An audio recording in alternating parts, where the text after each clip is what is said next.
Good morning friends, welcome back to our channel do plus और मैं हूँ नवनाथ। आज हम इस एनसीईआरटी हिस्ट्री क्लास 6 सीरीज का अगला चैप्टर यानी कि चैप्टर नंबर 8 अशोक एक अनोखा सम्राट इसे पढ़ने जा रहे हैं, जिसका यूज़ हमें ऑल एग्ज़ाम्स में होने वाला है। अगर आपको इस वीडियो से कुछ भी वैल्यू मिलती है तो आप इसे ज़रूर शेयर कीजिए। Thank you. चलो आगे बढ़ते हैं। देखते हैं यह एक साम्राज्य, अशोक का साम्राज्य। इस इमेज को देखिए, ये शेर है, शेरों वाला स्तंभ है,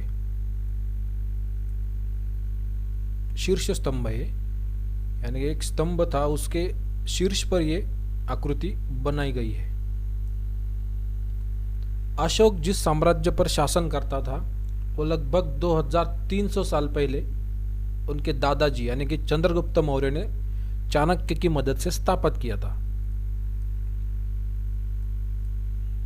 अशोक ने स्तंभों पर और पत्थरों पर कुछ अभिलेख उत्कीर्ण करवाए और उस पर अपने विचार और आदेश रखे।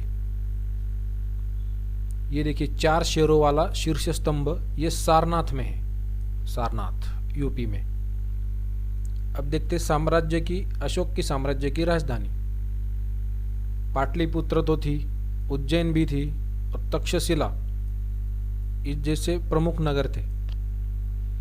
तक्षशिला था वे नॉर्थ ईस्ट भारत और मध्य एशिया के लिए आने जाने का एक मार्ग था। इस साम्राज्य के बहुत बड़े क्षेत्रों में किसानों और पशुपालकों के गांव बसे थे। मध्य भारत का जो ज्यादातर हिस्सा था वो जंगलों से भरा था। वहां पर लोग फल फूल का संग्रह करते थे, जानवरों का शिकार भी करते थे और लोग अलग अलग इलाकों में अलग अलग भाषाएं बोलते थे, फिर अलग अलग प्रकार के भोजन करते थे, अलग पोशाक भी पहनते थे। चलिए आगे देखते हैं। ये मौर्य साम्राज्य का मैप है, मानचित्र है, उसमें देखेंगे इस मौर्य युग के प्रमुख नगर और अभिलेख प्राप्ति स्थल है। यहाँ पे जो ब्लैक कलर में दिखाए गए हैं वे महत्वपूर्ण नगर है, जैसे तक्षशिला हो, पाटलिपुत्र हो, ये महत्वपूर्ण शहर है। ये उज्जैन महत्वपूर्ण शहर या राजधानी भी कह सकते हैं आप। और जो लाल बिंदु में जो दिखाए गए हैं ये बहुत सारे हैं। इन जगहों पर अशोक के जो शिलालेख वो मिले हैं। ये देखिए, ये लंपक और कंधार ये दोनों आधुनिक अभी अफगानिस्तान में हैं। यहाँ पे शहबाजगढ़ी और मनसेहरा ये पाकिस्तान में है। एक गिरनार है, ये गुजरात में पड़ता है। सोपारा ये महाराष्ट्र में है। सन्नाती ये महाराष्ट्र और कर्नाटक के बॉर्डर पे शायद। मस्की ये कर्नाटक में है। ब्रह्मगिरी ये भी कर्नाटक में है। येरुगुड़ी ये आंध्र प्रदेश और तमिलनाडु के बॉर्डर पे शायद। कलिंग और धौली जोगड़ ये ओडिशा में है। अब देखते हैं पनगुररिया, सांची, रूपनाथ, गुज्जर एमपी में है सब। अब ये कौशाम्बी, इलाहाबाद, सारनाथ ये उत्तर प्रदेश में है। लोरियो ये बिहार में है। रामपुरवा और लुम्बिनी ये नेपाल बॉर्डर पे है, यानी नेपाल में ही है। अब दिल्ली के आसपास भी है। ये बहापुर है, टोपरा, कलसी, मेरठ, नॉर्थ ईस्ट में नहीं है। चलो आगे देखते। इस मौर्य साम्राज्य का या अशोक के साम्राज्य का प्रशासन कैसे चलता था ये देखेंगे अभी। ये जो मौर्य साम्राज्य बहुत बड़ा था, इसलिए अलग अलग हिस्सों पर अलग अलग ढंग से शासन किया जाता था। एक ही प्रकार का शासन यहाँ पे नहीं हो सकता क्योंकि बहुत बड़ा साम्राज्य था। जो पाटलिपुत्र राजधानी है उसके आसपास के इलाकों पर राजा या सम्राट का सीधा नियंत्रण था, डायरेक्ट कंट्रोल। इसका मतलब यह हुआ कि कर इकट्ठा, जो टैक्स लेते थे, कर इकट्ठा करने के लिए राजा कुछ अधिकारियों की नियुक्ति करता था, ऑफिसर्स अपॉइंटेड थे। कर किससे लेते थे? किसानों से, पशुपालक उनसे लेते थे, व्यापारियों से, शिल्पकारों से, इनसे कर लिया जाता था। और जो राजा के आदेशों का उल्लंघन करते थे, अधिकारी उनको सजा देते थे। कई अधिकारियों को वेतन भी दिया जाता था। संदेशवाहक, ये बहुत ही इंपॉर्टेंट थे। ये जो संदेशवाहक थे, ये एक जगह से दूसरी जगह घूमते रहते थे। राजा के जो जासूस थे वो इन जो अधिकारी थे उनके कार्य पर नजर रखते थे और फिर वो राजा को खबर देते थे। जो तक्षशिला या उज्जैन, अभी मैप में देखा हमने, जैसी प्रांतीय राजधानी थी ये, इन राजधानियों से कई छोटे प्रांत और क्षेत्रों पर शासन किया जाता था। अब उज्जैन मध्य प्रदेश यानी कि मध्य भारत का कंट्रोल यहाँ से होता था। तक्षशिला यानी कि नॉर्थ वेस्ट भारत का पार्ट था, वहाँ से उसके आसपास के जो क्षेत्र थे वहाँ पर कंट्रोल किया जाता था। अक्सर जो राजकुमार थे उनको वहाँ पर राज्यपाल या गवर्नर बनाकर भेजा जाता था। अर्थशास्त्र में जो कौटिल्य ने लिखी उसमें यह लिखा है कि उत्तर पश्चिम यानी कि नॉर्थ वेस्ट भारत का पार्ट है, वहाँ पे वो कंबल के लिए प्रसिद्ध था। कंबल बनाए जाते थे क्योंकि वो ठंडा इलाका था। वहाँ पे भेड़ बकरियाँ या यहाँ से इनसे कंबल बनाते थे। और जो दक्षिण भारत था वो सोना और कीमती पत्थरों के लिए प्रसिद्ध था। संभवतः ये जो संसाधन थे ये नजराने के रूप में इकट्ठे किए जाते थे राजा को नजराना देने के लिए। अब कुछ टिप्स देखेंगे। जो मेगास्थनीज था उसका विवरण यहाँ पे दिया है। मेगास्थनीज कौन था? एक पश्चिमी एशिया का यूनानी राजा था, सेल्यूकस निकेटर। इसका ये राजदूत था। इसे मेगास्थनीज को चंद्रगुप्त मौर्य के दरबार में भेजा गया था। उसने मेगास्थनीज ने कुछ बातें देखी और उसका विवरण लिखा है, वो अब देखेंगे हम। जो सम्राट था उसका जनता के सामने आने के अवसरों पर शोभा यात्रा के रूप में जश्न मनाया जाता था। राजा सोने की पालकी में आता था। उसके जो अंगरक्षक थे वो भी सोने और चांदी से अलंकृत हाथियों पर सवार होते थे। कुछ अंगरक्षक पेड़ लेकर चलते थे, पेड़ों को लेकर, और इन पेड़ों पर प्रशिक्षित तोतों का एक झुंड था, well trained parrots, for security of king, राजा के सुरक्षा के लिए। सामान्यतः राजा जो था वो हथियारबंद महिलाओं से घिरा होता था। ये कुछ अलग और यूनिक बात है। राजा जो था वो खाना खाने से पहले उनके कुछ खास नौकर थे, वो उनसे चखवाते थे, फिर राजा खाना खाता था। राजा कभी भी 2 रातें एक ही कमरे में नहीं सोता था, फॉर सिक्योरिटी रीजन। अब पाटलिपुत्र का भी वर्णन किया है उन्होंने। देखते, ये पाटलिपुत्र शहर बहुत ही खूबसूरत था नगर। ये एक विशाल प्राचीर से घिरा हुआ था, बहुत बड़ी दीवार या प्राचीर से वो घिरा हुआ था, जिसमें 570 बुर्ज और 64 द्वार थे। वहां पे 2 या 3 मंजिले घर भी थे, जिसे लकड़ी या कच्ची ईंटों से बनाया जाता था। और उस शहरों के चारों तरफ उद्यान थे, उद्यान, बगीचे, बाग। आगे देखते, अशोक एक अनोखा सम्राट था। क्यों था ये देखेंगे। ऑब्वियसली मौर्य वंश का ये सबसे प्रसिद्ध शासक था अशोक। ये एक ऐसे पहले शासक है जिन्होंने अभिलेखों द्वारा जनता तक अपने संदेश या विचार पहुंचाए हैं। इनके ज़्यादातर अभिलेख प्राकृत भाषा में है और देवनागरी लिपि में है। अब इस इमेज को देखिए, ये जो अ लिखा है ये हिंदी देवनागरी में है। इसे हम देखेंगे अलग अलग भाषा में। ये आरंभिक ब्राह्मी भाषा है, ये देखिए ये बांग्ला भाषा है, बंगाली, ये मलयालम केरल की भाषा है, और ये तमिलनाडु की। इसमें अ किस किस भिन्न भिन्न प्रकार से लिखे हैं वो दिखाया गया है। आगे देखते, यहाँ पे एक उत्कृष्ट पॉलिश वाले पत्थर की मूर्ति मिली है बिहार में। बिहार का एक रामपुरवा गांव है, वहाँ पे मिली है। यह एक मौर्यकालीन स्तंभ का हिस्सा है। देखिए यहाँ पे नीचे स्तंभ है ये, और उसके ऊपर है बेल की मूर्ति बनाई गई है। इससे हमें उस समय के यानी कि मौर्य काल के समय की मूर्ति कला का एक नमूना मिलता है। मूर्ति कला कैसे थी ये पता चलता है।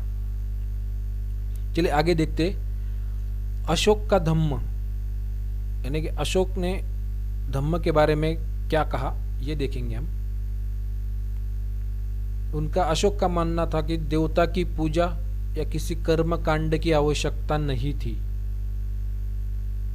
अशोक को ऐसा लगता था कि जैसे पिता अपने बच्चों को अच्छे व्यवहार की शिक्षा देता है, वैसे ही उनका यानी कि राजा का कर्तव्य था कि अपनी प्रजा को वो निर्देश दे। अशोक बुद्ध के उपदेशों से भी प्रेरित हुए थे। अशोक ने धम्म महामात्त, ये एक अधिकारियों की एक नियुक्ति की। धम्म महामात्त नाम के अधिकारी, नया पोस्ट निर्माण किया। अब इस धम्म महामात्त, इस अधिकारी की नियुक्ति क्यों की गई, इस पद का निर्माण क्यों किया गया ये देखते हैं। क्योंकि जगह जगह पर ये जो अधिकारी है ये जगह जगह जाकर धम्म की शिक्षा देते थे। अब इस अधिकारी की नियुक्ति क्यों की गई ये देखते, क्योंकि यह अशोक का साम्राज्य बहुत बड़ा था और यहाँ पे अलग अलग धर्मों को मानने वाले लोगों की कई बार टकराव होता था। यहाँ पे जानवरों को बलि चढ़ाई जाती थी, जानवरों की। फिर दासों को और नौकरों के साथ बहुत ही क्रूर व्यवहार किया जाता था।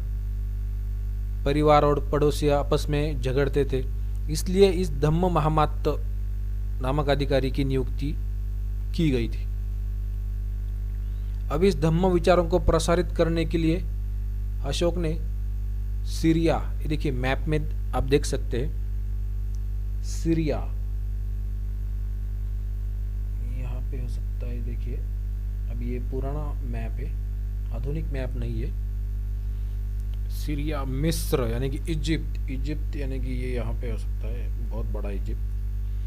ग्रीस यानी कि इधर यहाँ पे हो सकता है। और श्रीलंका, ये श्रीलंका आपको तो पता ही है, भारत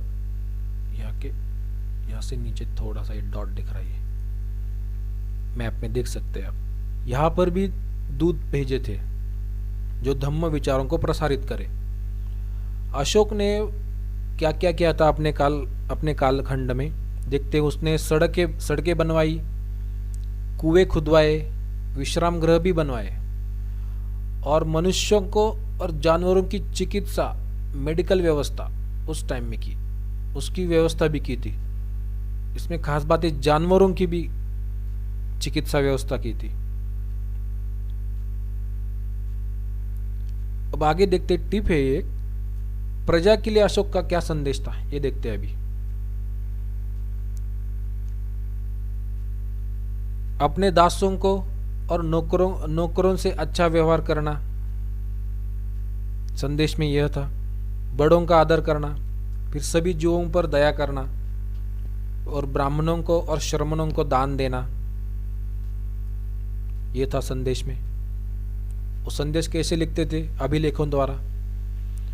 और अपने धम्म की प्रशंसा या दूसरे धम्म की निंदा करना, ये दोनों ही बातें गलत है अशोक के नजर में।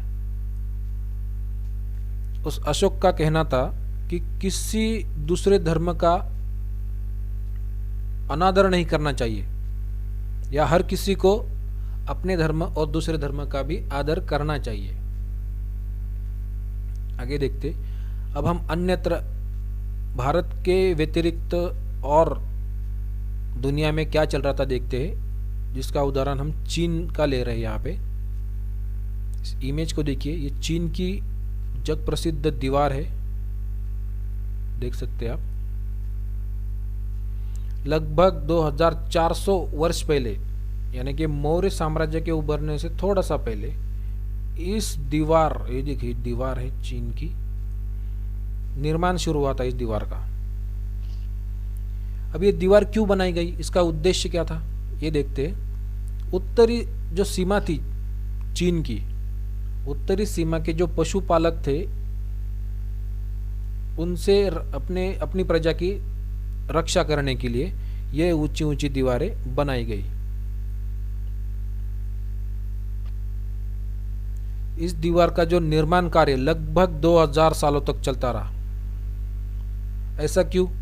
क्योंकि राज्य की सीमाएं बदलती रहती थी, इसीलिए इतने सालों का निर्माण कार्य चलता रहा।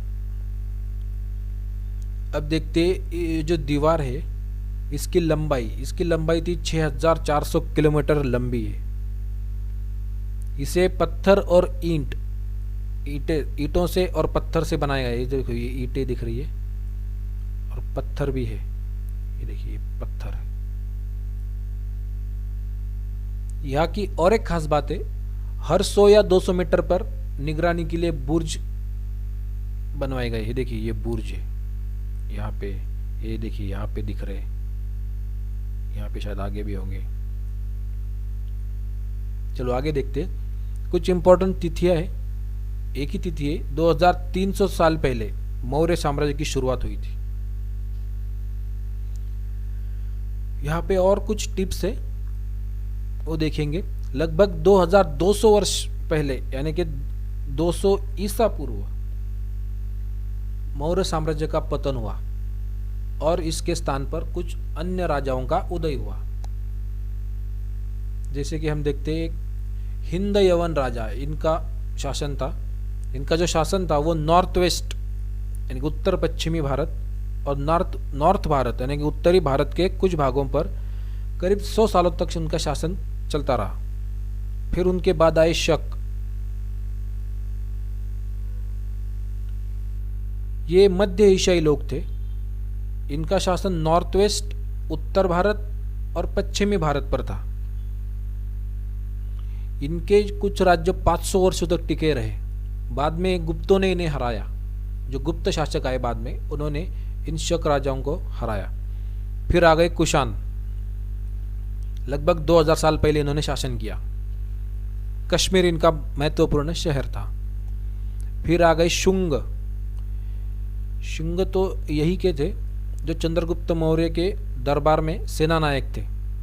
मौर्य सेनानायक पुष्यमित्र शुंग, उन्होंने अपनी नई डायनेस्टी तैयार की।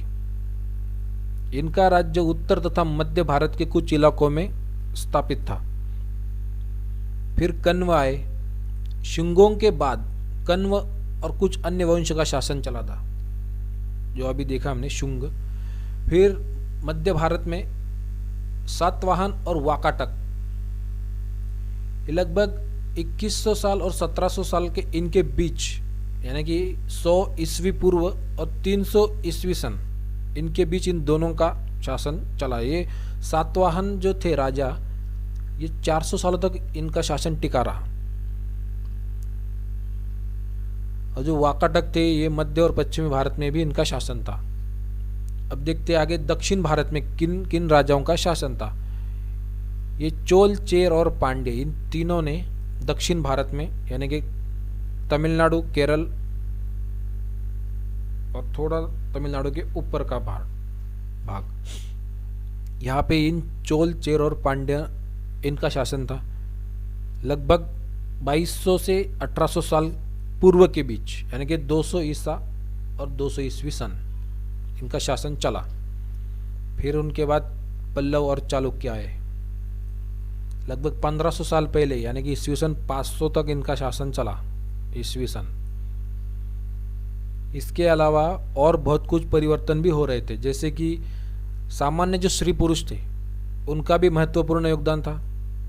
फिर कृषि का भी प्रसार हो रहा था, खेती का, नए नए शहर उनका विकास हो रहा था, उद्योग में और व्यापार में प्रगति हो रही थी। व्यापारी जो थे उन्होंने जमीन और समुद्री जो रास्ते थे वो खोज निकाले थे। फिर मंदिरों और स्तूपों और अन्य इमारतों का निर्माण भी चल रहा था। बहुत सारी किताबें भी लिखी जा रही थी, वैज्ञानिक खोजें भी हो रही थी। आगे देखते ही यहाँ पे कुछ सिक्के दिखाई दे रहे इमेज में। ये हिंद यवन राजाओं का सिक्का है। देखिए राजा का चित्र है इस सिक्के पे, ये राउंड शेप में है। ये कुषाण सिक्का है, इस पे भी राजा का चित्र है, दिख रहा है, कुछ लिखा हुआ है, यहाँ पे भी कुछ लिखा है। ये शक सिक्का है, शक राजाओं का, ये भी राउंड शेप में है। हाँ, ये सातवाहन सिक्का, ये राउंड शेप में नहीं है, स्क्वायर में है। ये कुछ अलग है तीनों में से, चारों में से। इस पे शायद एक हाथी का चित्र है। So guys, thank you for giving your valuable time. अगर आपको इस वीडियो से कुछ भी वैल्यू मिलती है तो आप इसे ज़रूर शेयर कीजिए। Thank you so much.